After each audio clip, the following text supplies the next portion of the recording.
Tun ama sa pending nunga team ni Hoichu Machu ba chega sidingin na ko team.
Sung ma cha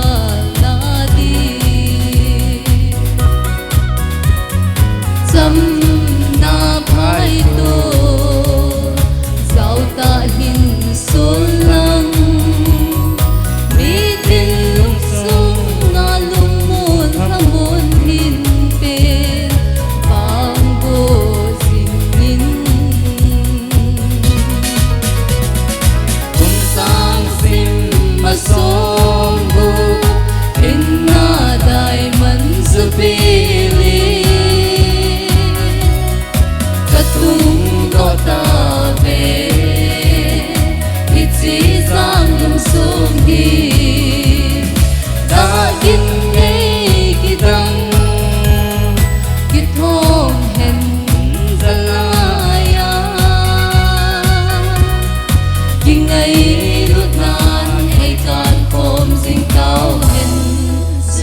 lui khăng khá nhưng ngày lút na khao bằng giảm hen si tùy nu bằng lông khomtil delin thấy cùng song in lung lệ tha se khomin malam no singute kum sang sim ma som du tin na dai man su pili katum no ta ve ki chi sang lum song hi ta in nei ki dang ki thong hem zalaya ki ngai lut nan ai kan khom sing tao hen zubilin Pathenim khat thei bok Nalunggil sung che wa pathin hin gel do ben lang kin oginin phung dong ka te taw na yu te ngai lu na sang pe na ai ngai lu wa akhang akhanga alung sin na noya asim sa mi him te hin kai hoi jinga tuni ni kho tuni den ta jang alung sin na noya ma ai pu yu wa na phet the na le na wang bu na ka chen na chung wa ki pa thu hin se jin na min theng lo pi ka hin thang wa e ô lâu phi bên Emmanuel có nu nào busung apa tu ni sana palom lâu ba bang bu na nei chan him khad ni thum ya sing sâu hơi chu a hi lâu Hallelujah, hallelujah, amen, hallelujah. Lâu pina sông si nang kahin tiben, amen, hallelujah.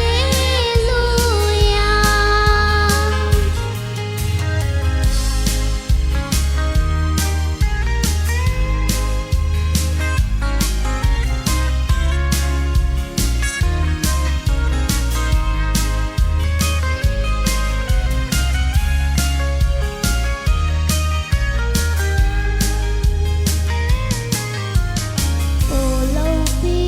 bên Emmanuel y phi lom lom kahia hi van loma hình lên ha sam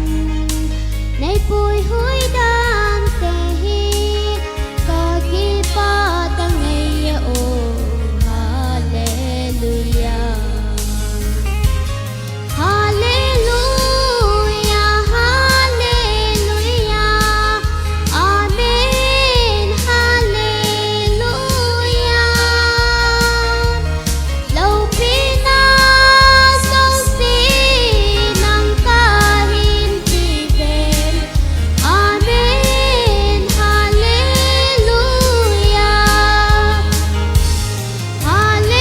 Hallelujah, hallelujah, amen, hallelujah. Lâu pina sông si nang kahin tiben, amen, hallelujah.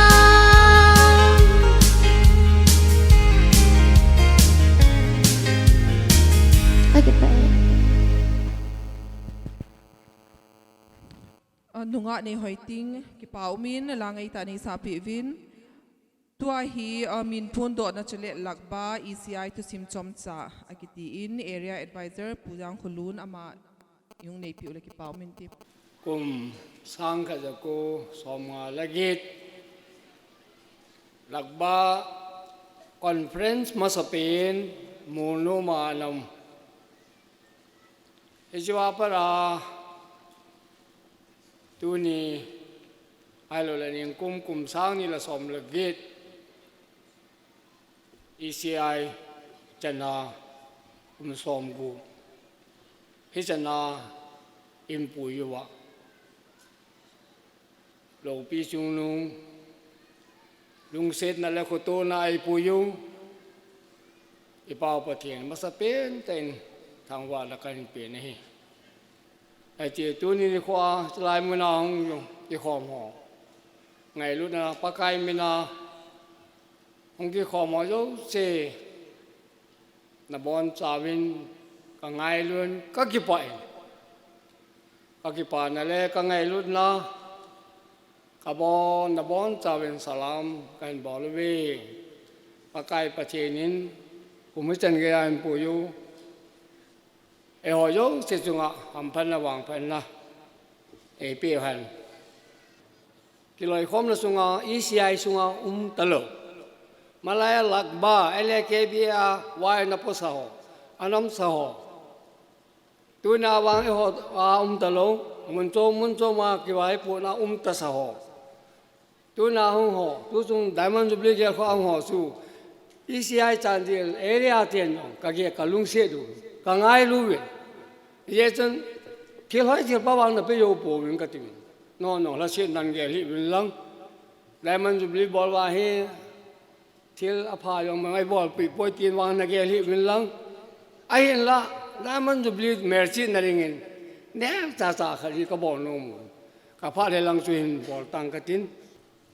ผู้เฮลล์ตัวทั้งผู้เฮลุนตัวทางจีบอบแก้ไผ่เรียนอามาเห็นหลังบ้านนักพูดว่า1967 to 69สมกับเลยสักอย่างเป็นสมกับเลยโค้ชงเจลแมนในปูปีอามาเห็นโตกาตูอาวานาตูนางกิจมาเห็นนายมันจุบลีเตนันตีริงงกิป้าเซลาพัฒนันบุรี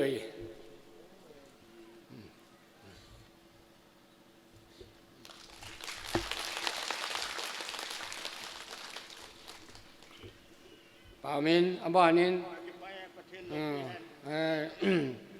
ผู้เห็นจะตรงดองยางเห็นจะตรงใบเตี้ยดองยางอามาอินเจลแมน1973 to 75มีอ่อนนองแกลูกเห็นลุงเสดุมตาปาเตปูเตหิวินไงลูกนุมตาหิวิน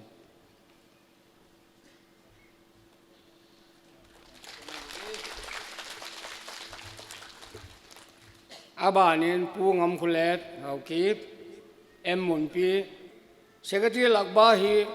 62 to 69อาปูนอาบานิน73 75สุงอาปูคิดินอาบานินเจลแมนหลักบ้า78 80ฮิสนาฮีหลักบ้าสุงอาไว้นับตั้มเปลี่ยนลอยเฮตัวนามากี่มวยกี่ป้องเลย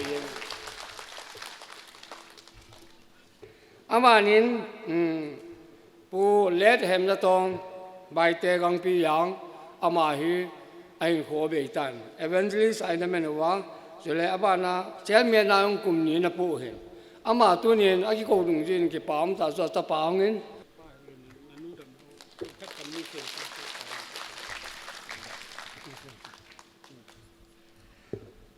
อามานินผู้ท้องขุลุนหงเดียมดองยาง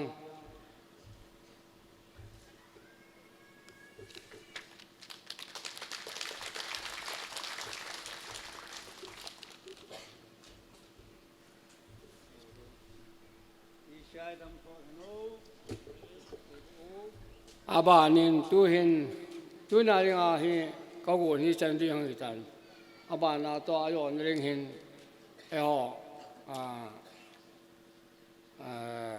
ผู้อมตะโลลาลูเซกิเกนอีกคำลาอันนั้นซอยป้า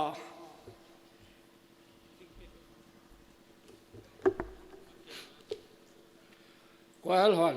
ลาหอสันแล้วก็อยู่เป็นหลังตัวนี้ที่ปามตาจูผู้ลาลูเซกิเกน1950 ra lagba conference mas pina evangelist na to secretary na tong mas pina hi lá anh bol lại cầm lòng cá lên nó cầm lấy sợi đi ta anh bol su ama hi anh có thể có hol tu hin es buning sapolmena buninga amin Yesu ka hol doin kan ko le tu ni na hong bin ke paum le jing mo mi ko tu hong bin hiong le la tu ni hin achapa pu khub jang a hin le aloi nu pi le ting ama ni hi tu ni pu le ku se ge lo nei na tong ma sa hin na tong ma sa me yong ai pon i gam la choi na len da na bol hin ama tu si me ke se ting le lung se tum ta ngai lu tum ta e gam sung la na sai na su la hai tan bol wen lang su le la chui sa lu e chi yang ki pi ding e chi kam pi jo le ama ni hi sa ding ding e chi la chui sa ding u mi pin ke to ta la sa lu ilung wai ge lu malai ala chong chui ge lu 1957 58 la ya mo la lang ana chura ana la bol chui ge lo wa I mon na alam no milam dingu I khot bel no khe be dingu tu ni amol wa kan te ta pathen tu ne se u tu na hon nom ta ho nu sunga I pathen lo pi ta dop sang le ta na ta ke so I lung thim wa I ji chu wa se na la sa dingu I khot be dingu I lam de I ji leng chu kan go ne hin ni chun ama san pu khub jang le pi hei ting lung se tan nang yang lan lang om ta lo pu lal ko sei kip gen ama ge lo nin tunin pon yang sa sa yong le nang ni kan pe nom be ne pau lal ko sei kip gen se ama loi no hen tuni chan ge ama yong phata mi ka ge la le kalung ki dang le yengin tun thu dang ki sei la sol be se tan tin na quay hòn mi pi chu na to mun nang ma thu thu nei ta wen quay hòn ling wen lang ka len na kam le se thi to thing ta no lai bangin che chu nang nyong ding hong che chu sa ding che chu ke pha tai na hong ge ta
na phan ke la pe zingo ประเทศกระทั่งว่าเอ็น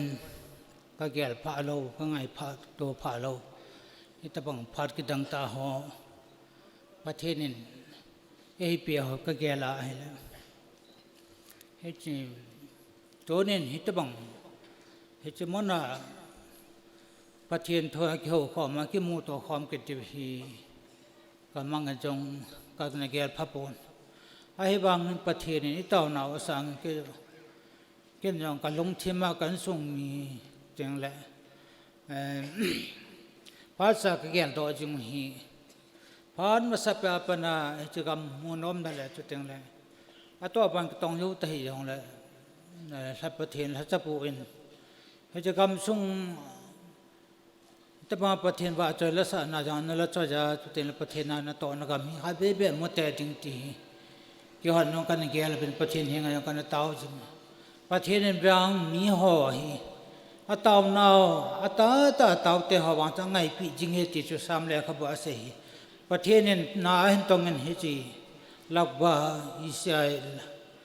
กำสังอาลัมกายตะกับป่าอย่างสุดที่หัวตัวเต็งละดังตั้งห่อที่จนกำนาวมัน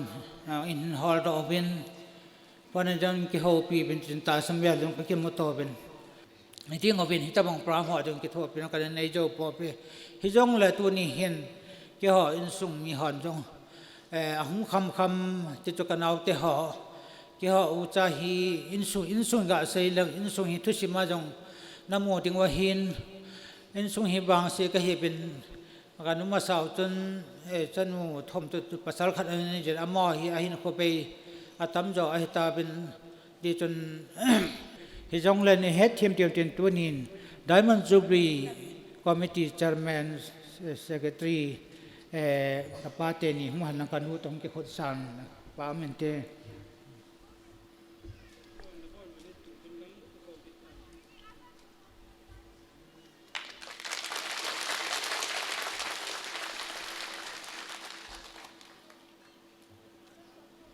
ก็จะป่าแบบเสียจริงๆก็มังต่อบังเงอีพีเจนั่นที่ภาษาป่าดำลาจาก็อูนูจูอันนี้เฮียงอีกเหตุตัวที่ดีว่าเห็นอัตโตนักการเมืองเหตุดีว่าเห็นอาการโคจรเหตุดีว่าเห็นอาชีวะเงินอามามีบางสิ่งที่จะอินอร่อยหน่อยนันดาลหัตันมาเขียนจุดได้นักกิจมันอาฮิเล่อามันจงสังขารจะกุศลกุเลทุมจุดไอ้ดาลหักิตตาที่ที่จุดจะปังหัวตันกองกิสินสินุนให้เล่กำทำมังกันตัวเสียเลยให้ลังกำพายจำกำมาของเด็กผ่านนี้กิลหาเนนเสียจลนาวงาขัดกับกิทาวินนิทุมกลามุนกับกิกาวินเฮจ้ากันละสะจะพัฒน์เอลุงเสียจาติคูกับโบลุนจะจุกสันนิลุมกับสักขบเอเฮจิเสติลวัดเฮจิเสจะหินขุดสิมากันเหตุเฮจิเงินหินละตูนินโอ้กำมีเตลปะกายทัศเตปะกายมีเตหอนนินฮอลวินกับนักจิบกำตะบังอากูนินฮอลดวินลำกายเตหอเล่กำสงไว้ปะเตหอเขาสาวปะเตหอเจ้าเสอีกำสงปะเตนินลุมนันอิมปีตาวันก็คิดไปจันจุกเสียตันติอาจารย์น่าสู้ดัดนักขัดกับนักขัดกระเซ็นน้อมจุงอาลาเซมน่าจงจางกันมีทำปีนอะไรได้เขียนจงเลยอันนี้คือเซมออริจินัลจุกเก็บยี่ขังท่าเตดินตีหินมีตัวลายขังจีนกันนี่ที่ลาจะสิ่งจัดกิเซมจงเลยไอ้มาบังอีกมุบาดีเราหิมีละเซมขัดอีเดจะเขียนเทปกิติบังหิไอ้เทเลจะบังหิอาภปูนไอ้บังออริจินัลวางจะเห็นเลยเก็บยี่ขังท่าเตดินตีหินไอ้จุกเก็บยี่ขังดบไล่ตากิเซียมจะเห็นเดี๋ยวเลยขัดตัวลายมีกำส่งมีที่นั่นเทียมดังเหตุการณ์มีสิละเสียมขัดจงเกลเสียมเฮกับผู้ละเสียมติงกิตินประเทศนี้เอลุงเสจาลนตีจงเฮอบันพายจำสุสนาติงาไปมันมัวเฮจิกรรมอดาลหาติงลอนเปียร์กรรมอดาลหาติงโกนาเฮอากรรมมีอะไรที่เขียนนั่นติงาเนี่ยเสียมประเทศนี้เอลุงเสจาลนตีจังขวานเนี่ยเสียมเฮช่วยผู้ยังกุมมาสลังพามาสามีก็ก่อนขัดลอยจะกับผู้เชี่ยวจุดเสียไม่อาจีเป็นไอ้บางประเทศไม่น่าก็ใส่ต่อน้อมจึงญาติไม่ได้ญาติเคลมบอลจังเลยประกาศทัศปูนที่ก็ทุกสิ่งที่ให้ตาในสยามให้ตาเนี่ยขัดเห็นเฮจิเฮประกาศไม่พูดน้องจะมาเสียไม่ให้บอกเป็นนี่เฮจิจะตัวอะไรไม่ได้ญาติจมขันตรงในจามจังเลย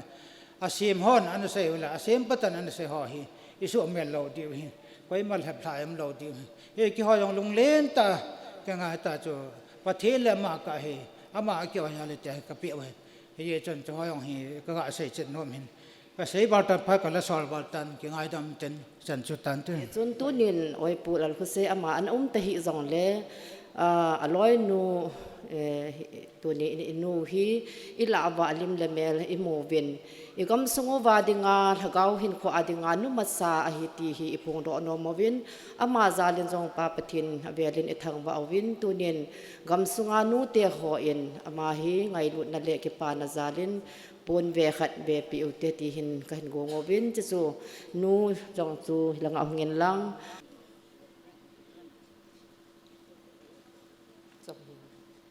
กี่เป้าเมกี่หอบผัดสันสมกัน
Jubilee Choir na chunguwa langay ta isa api zingzivin na chunguwa kipatu velin kahin pungin pu Ezra Sargunam Makiala hi to hi Bishop President hin ani chanaku Bishop Isaac Kolkata Diocese ahin tani jo hin do support ng kating ton chairman pun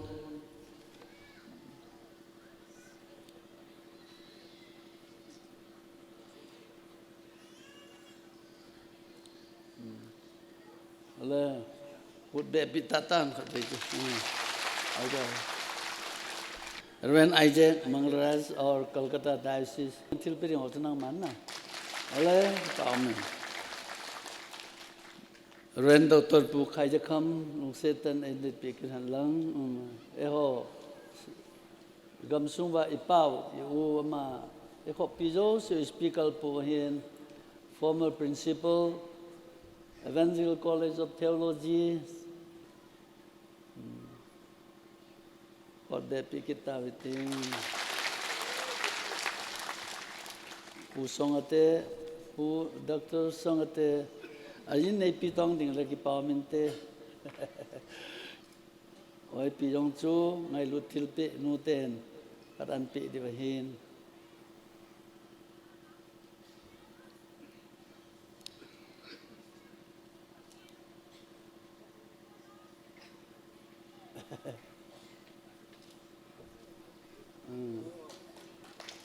oh kita ambil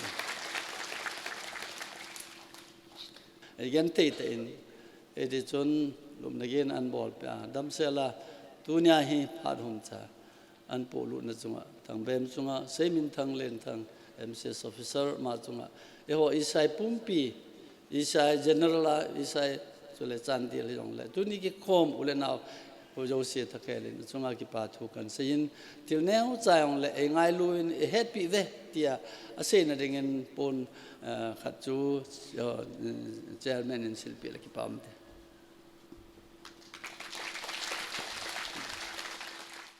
For anybody who doesn't know what RT stands for, it stands for Right. It is Right Reverend Dr. Sundar Singh and Right Reverend Isaac Bangalaraj. Thank you so much for understanding, sir. And I would like to please give you the time now. Hallelujah. Hallelujah. Respected Chairman of the Diamond Jubilee Committee, Secretary of the Diamond Jubilee Committee, and Chairman and members of the Souvenir Committees, Stone Committee, and all the leaders here on the dais to my left, and the beautiful choir on my right, and the brothers and sisters in Jesus Christ. Zom ta tu naung ki khom lam kai te la Chairman Pu Ahin, Diamond Jubilee Secretary Pu Ahin, tule ang ki khom mi pi hon hevin nunga mel hoi ta gol hang mel hoi ta choir member hon hevin. I greet you all in the matchless name of our Lord and Savior Jesus Christ. Nabon chawi ni pakai Jesu Christa minin lemna kan nevin hi. I bring greetings also from our Father Bishop of ECI, the Most Reverend Dr. Ezra Sargunam. Juta le Father Bishop Sargunam Makonin nabon chaw chunga lemna Makonin kan pon hi. It is a great joy for me to be here with you at this Diamond Jubilee celebration of the Lagba ECI Church here in this part of our country. Eti Lagba ECI Diamond Jubilee a kahong hi kiyong kipa le zengin ka thanom le zengin hi tule wang pha ka kisan hi. I appreciate all those committee chairmen and members of those committees and all of you for taking an effort to put this celebration for the glory of God. Juta le Jubilee committee ho ja chom chomon hevin chule mi pi ho jo sin hevin eti Diamond Jubilee ki mando theina dinga panala na chungwa hin na chungwa ki pa thu ka sayen chule pa cha nalin da ka pi bin hi. I thank you for the warm welcome that you have given to me and the beautiful waistcoat that you have given to me. Ate ke cha lem na nei na chungwa ki pa thu ka phongin eti chung chu na chun west coast hoi ta khat present nei bol je bin jong na chungwa ki pa thu ka phongin hi. I like this beautiful tent that you have put up for the celebration. Tule ti Diamond Jubilee celebration iman na di wa pun bu hoi ta na sa chunga jong hin ki pa thu ka phongin hi. I very much like the way you worship and praise the Lord with dancing. Ije chun pakai pathina kun chun mazau si leisit thil zo si pakai pathina kun chun chung nung zon hi. And this is the victory that has overcome the world, our faith. Ichi ta sana ko na lol hin na pachan na imu chu hi. See, our faith overcomes the world. Ije chun ta san hin ichi leisit da thil zo si chung hin vai home ti chu akimu nei. By faith, Israelites divided the Red Sea. Ta sana ko nin tuisan dung chu Israel chatin ke ani asu sa ben By hi. faith, Israelites walked through the river of Jordan. Jordan vadunga chun ta sana ko nin Israel chate chu anagal kai ben hi. Because of their faith, the walls of Jericho came down. Ta sana ko nin Jericho kulpi chu ana All our Old Testament heroes of faith and New Testament heroes of faith, they overcome everything that came in between them by their faith. Tulun loya lol hin hin chule tulun tha lol hin a bon cha hi ta sana ki bul phu hi. So Romans 10:17 we read, so faith comes by hearing and hearing by the word of Christ. Roman lekha tarai mu chu pi hamiti le ta san ki ti hi ingayawa izawa kuna anato ahung do chu hi. When you hear God's word, believe in that as it is God's word. Pakai pathin thu chu naza na ngai teng ole naza teng ole ta san win lang tu teng la pu do ovin. Because God is in control of the whole universe. Aje che pakai pathin ni vanale se chula sunga thilom zo si pulama thilom zo si chunga hi vai hom hi. And he can do anything that he would like to do. Amani ma zo si nang man na bol nom ho zo si ong chama na bol thai su ke jin hi. The woman who had the bleeding for 12 long years, Som le kum ni thia lo nu chu. she came and touched the garment of Jesus Christ by faith. Ta sana kon chun Jesu Christa pun mang chu tong khan. You remember that story? Eche tu sim chu na gel do lo ham. Woman with 12 years of bleeding, Som le kum ni thia lo nu tu sim chu. no doctor could help. Doctor khat cham pun ama sudam thei. She spent all her money on medicine and doctors. Je chun lo la hin sum tam ta ama na sulutan. Even after that, she couldn't be healed. Lo la tam pi acho asum tam ta asulut wang chun adam do zo pun. But one day when Jesus was going in the street, Nikhat chu Jesu Christa chu lampia chi lai jin. this woman with blood, she came to know that Jesus was passing through.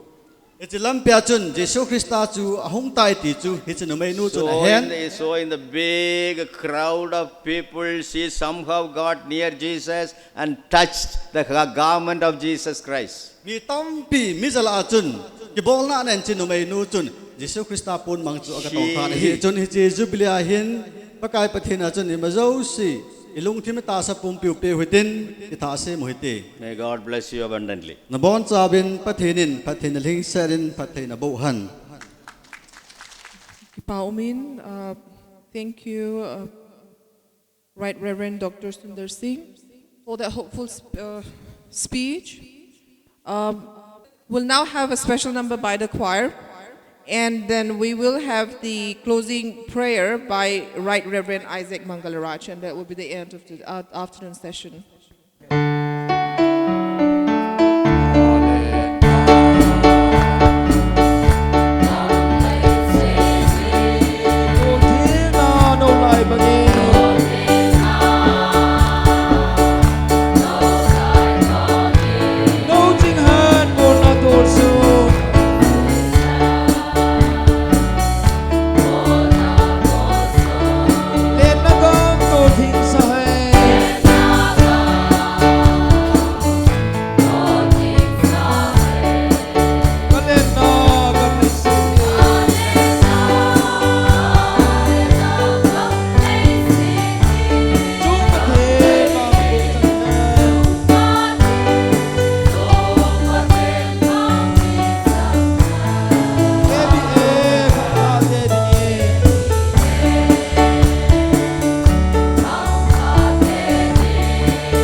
Shall we pray?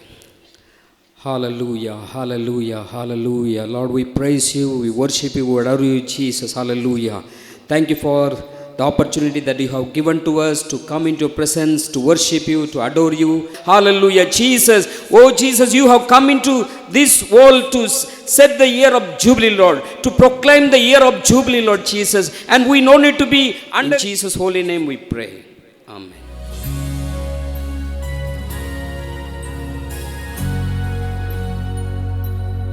Upon